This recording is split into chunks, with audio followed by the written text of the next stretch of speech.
Hello friend, સ્વાગત છે તમારું મારી ગુજરાતી રસોઈ ટિપ્સ ચેનલમાં। તો આજે આપણે બનાવીશું લીલું લસણ અને લીલા ધાણાવાળી ચોખાના લોટની પાપડી।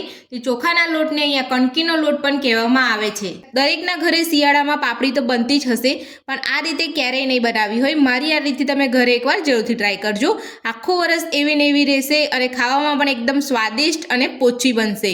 તો ચાલો આપણે શરૂ કરીએ। પાપડી બનાવવા માટે આપણે અહીંયા 2 કિલો લોટ લીધો છે। તો તમારે અહીંયા જે રીતે તમારે માપ લેવું હોય એ રીતે તમારે વધતું ઓછું તમે અહીંયા કરી શકો છો। તો આપણે અહીંયા 2 કિલો લોટ લઈ અને આપણે અહીંયા ચાળીને એક વાસણમાં ભરી લીધો છે। તો સૌથી પહેલાં આપણે અહીંયા જે વાસણથી આપણે અહીંયા લોટ લીધો છે એ જ વાસણથી આપણે અહીંયા એ જ માપથી આપણે અહીંયા પાણી લેવાનું છે। આપણે ના અહીંયા વધારે લેવાનું છે કે ના ઓછું લેવાનું છે, તમારે જેટલો લોટ હોય એટલું જ તમારે અહીંયા પાણી લેવાનું છે। તો આ વાસણની અંદર આપણે અહીંયા જેટલો લોટ લીધો હતો એટલું જ માપનું આપણે અહીંયા પાણી લીધું છે। તો પાણી આપણે અહીંયા તપેલામાં લઈ લઈશું। તો મેં અહીંયા ગેસ ઉપર એક મોટું તપેલું રાખેલું છે, એની અંદર આપણે અહીંયા બધું જ પાણી લઈ લઈશું।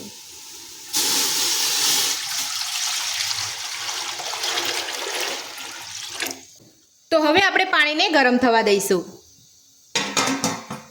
તો પાણી આપણું અહીંયા ગરમ થાય છે ત્યાં સુધી આપણે અહીંયા તમે જોઈ શકો છો મેં અહીંયા 1 વાટકી જેટલા લીલા ધાણા લીધા છે અને આપણે અહીંયા 50 ગ્રામ જેટલા મેં અહીંયા લીલું લસણ લીધું છે। તો લીલું લસણનો જે લીલો ભાગ હોય મેં અહીંયા ઝીણો સમારી લીધો છે અને આપણે અહીંયા વ્હાઈટ ભાગ છે એ પણ અહીંયા સમારી લીધો છે।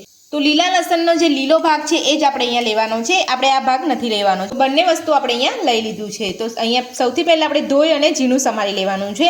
અહીંયા આપણે સમારીને નથી ધોવાનું, આપણે અહીંયા આખું ધોઈને જ પછી સમારી લેવાનું છે। તો હવે આપણે અહીંયા બંને સાઈડમાં મૂકી દઈશું અને આપણે તીખાસ માટે મેં અહીંયા 4 લીલા મરચાં લીધા છે। તો મરચાંનું પ્રમાણ તમે તમારા ટેસ્ટ પ્રમાણે વધતું કે ઓછું કરી શકો છો। તો બધા જ મરચાંને હું અહીંયા કટરમાં ક્રશ કરી લઈશ। તો આ રીતનું મેં અહીંયા કટર લીધું છે। તમારે આ રીતનું કટર ના હોય તો તમે મિક્સર જારમાં પણ કરી શકો છો અને એને વાટી પણ શકો છો।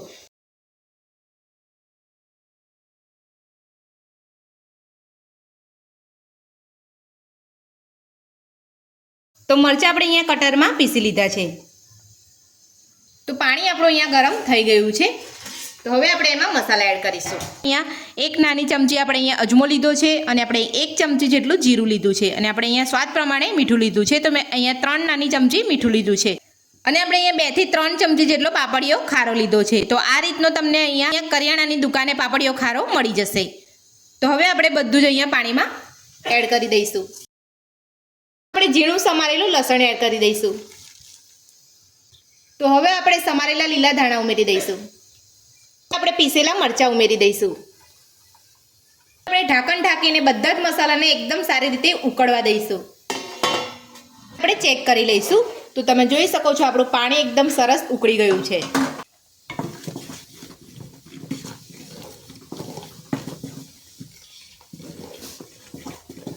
તો હવે આપણે થોડો થોડો લોટ ઉમેરતા જઈ અને આ રીતે વેલણની મદદથી આપણે બધો જ લોટ મિક્સ કરી લઈશું।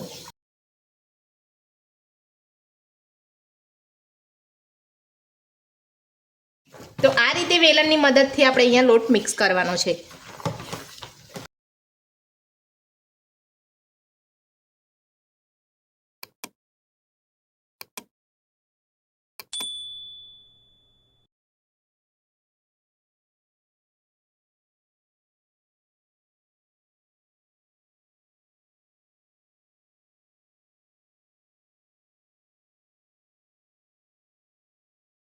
તો બધો જ લોટ આ રીતે ઉમેરી અને વેલણથી મિક્સ કરી લઈશું। આ રીતે આપણે અહીંયા સતત હલાવવાનું જ છે। જો તમે અહીંયા છોડી દેશો તો અહીંયા લોટના જે છે એ ગાંઠા પડી જશે।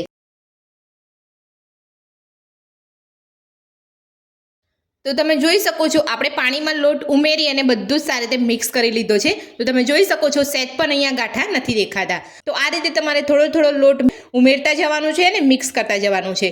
તો હવે આપણે અહીંયા લોટ સરસ મિક્સ કરી લીધો છે। તો 2 મિનિટ સુધી આપણે અહીંયા ઢાંકીને એને બફાવા દઈશું। તો 2 મિનિટ થઈ ગઈ છે। તો હવે આપણે ગેસને બંધ કરી લઈશું અને આપણે અહીંયા લોટને મસળવાનો છે। તો મસળવા માટે આપણે અહીંયા એક પ્લાસ્ટિકની બેગ લીધી છે। તો આ રીતે તમારી પાસે જે પણ બેગ હોય એ તમારે અહીંયા લઈ લેવાની છે અને એની અંદર આપણે હાથની મદદથી આપણે થોડું અહીંયા તેલ લગાવી લેવાનું છે।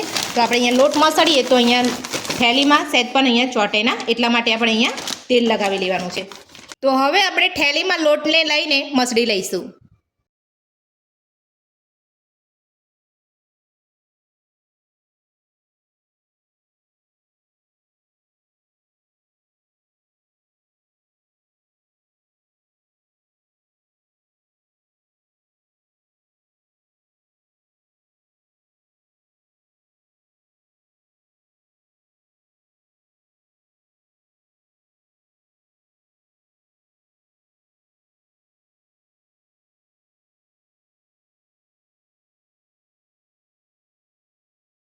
લોટને આપણે અહીંયા પ્લાસ્ટિકની થેલીની અંદર લઈ અને મસળી લીધો છે. તો આ રીતે થેલીમાં લઈને બધો જ લોટ આપણે મસળી લઈશું. તો પ્લાસ્ટિકની થેલીની અંદર લોટ લઈને આપણે અહીંયા બધો જ લોટ મસળી લીધો છે.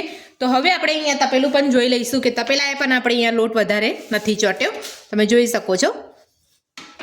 તો બધો જ લોટ આપણે અહીંયા મસળી લીધો છે. તો હવે આપણે લોટને બાફવા માટે અહીંયા એક સ્ટીમર મૂક્યું છે. એની અંદર આપણે અહીંયા એક કાણાવાળી ડીશ મૂકી છે. અહીંયા ઇડલીનું કુકર આવે છે, એની અંદર આ રીતની કાણાવાળી ડીશ આવે છે. એની અંદર આપણે બધો જ લોટ મૂકી અને બાફી લઈશું.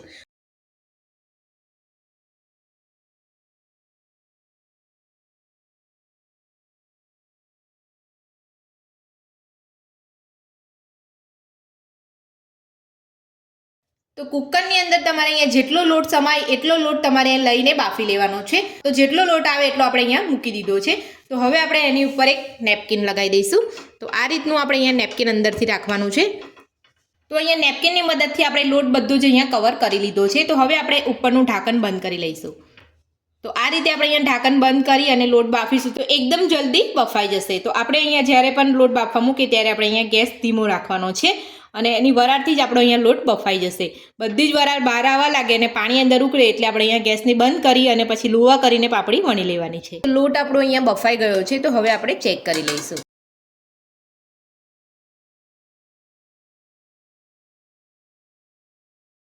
તો તમે જોઈ શકો છો અંદરથી બરાબર અહીંયા વરાળ નીકળે છે. તો હવે આપણે એક લુવો લઈ અને થોડી થોડી પાપડી વણી લઈશું અને જે બાકીનો જે લોટ છે એને આ રીતે કોટનની મદદથી આપણે અહીંયા ઢાંકી અને રહેવા દઈશું.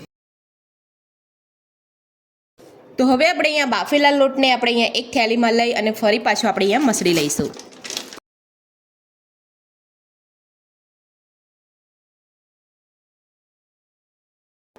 તો લોટ આપણો અહીંયા મસળાઈ ગયો છે.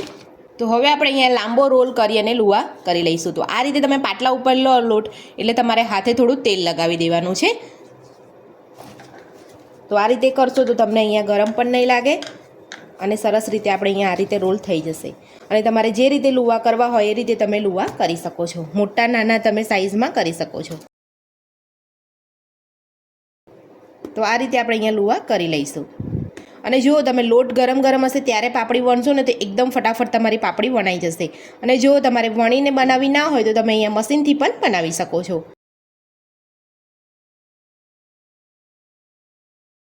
વણીને બનાવી હોય તો તમારે પાતળી જાડી કરી શકો છો અને મશીનમાં જે છે એ તમારે અહીંયા થોડી જાડી થતી હોય છે.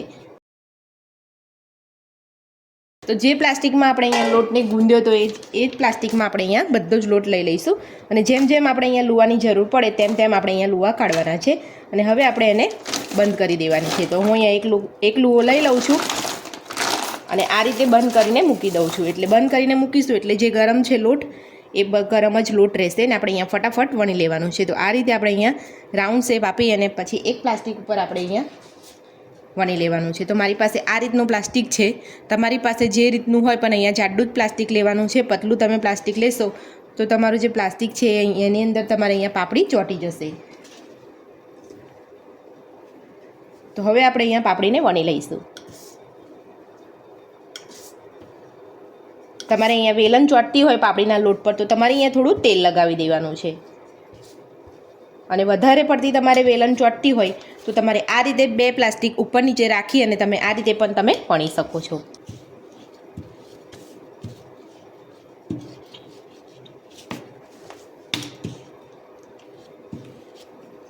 પાપડી વણી એટલે આપણે આ રીતે જ પાછી ખેંચવાની છે અને આપણે જે રીતે ભાખરી આ રીતે વણતા હોય એ રીતે આપણે અહીંયા પાપડીને નથી વણવાની.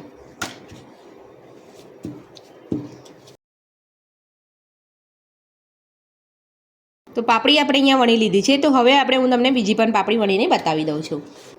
તો બીજો ગુલ્લો પણ આપણે અહીંયા કરી લીધો છે. તો હવે આપણે પાપડી વણી લઈશું.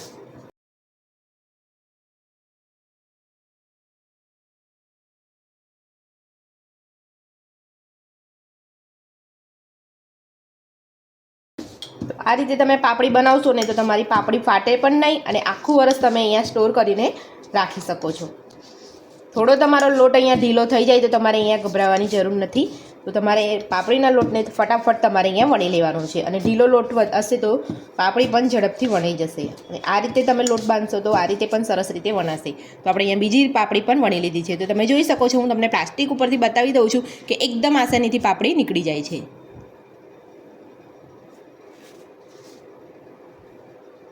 તો આ રીતે આપણે બધી જ પાપડી બની લઈશું અને પાપડી તમારે અહીંયા જાડી રાખવી હોય તો તમે અહીંયા જાડી પણ રાખી શકો છો. તો આ રીતે પાપડી બધી જ વણી અને આપણે અહીંયા સાડી ઉપર પાથરી દઈશું. જો તમારે તાપમાં સૂકવવી હોય તો તમે તાપમાં પણ સૂકવી શકો છો અને ઘરમાં સૂકવવી હોય તો તમે ઘરમાં પણ સૂકવી શકો છો. પણ હું તો અહીંયા ઘરમાં જ સૂકવું છું. થોડી સુકાઈ જાય એટલે પછી એને તાપમાં મૂકી દેવાની, એટલે સરસ રીતે પાપડી આપણી અહીંયા સુકાઈ જશે. તો આ જ રીતે આપણે બધી જ પાપડીને બનાવી લઈશું.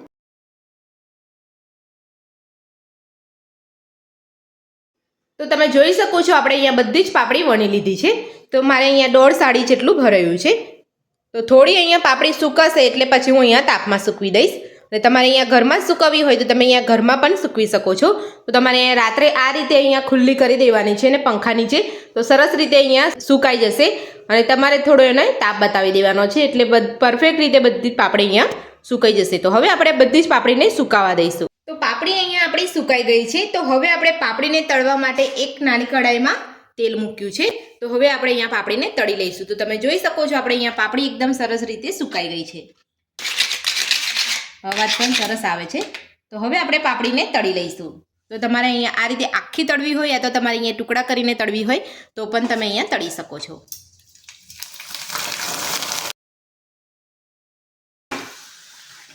તમે જોઈ શકો છો આપણી પાપડી કેટલી હતી ને અહીંયા કેટલી મોટી અને સરસ થઈ ગઈ છે. તો મારી આ રીતે બનાવશો ને પાપડી તો તમારી એકદમ સરસ પોચી અને એકદમ સરસ પાપડી તમારી બનશે. તો આ રીતે આપણે અહીંયા થોડી પાપડીને તળી લઈશું.